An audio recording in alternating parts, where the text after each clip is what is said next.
4. Дорогие женщины, поздравляем всех с праздником 8 марта. И желаем вам отличного настроения.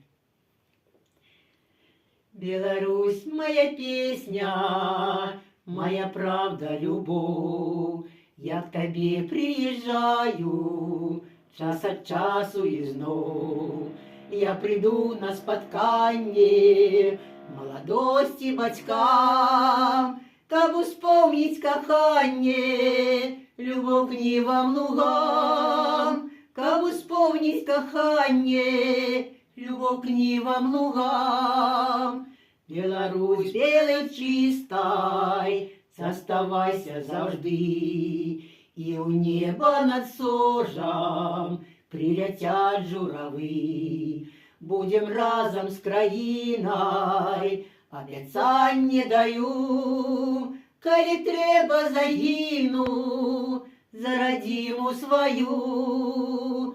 Беларусь, белорусочка, синевокая дай, ты со мной, моя светлая, моя чистая, знай, что кохаю я щиро и сябрую с душой. Мы одиные в мире, ты и я, мы с тобой. Мы одиные в мире, ты и я, мы с тобой.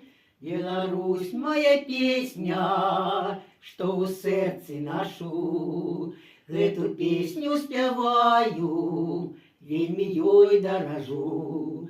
Беларусь, белорусочка, я приду сустракай, назавжди застануся, родний мой любий край, назавжди застануся, родний мой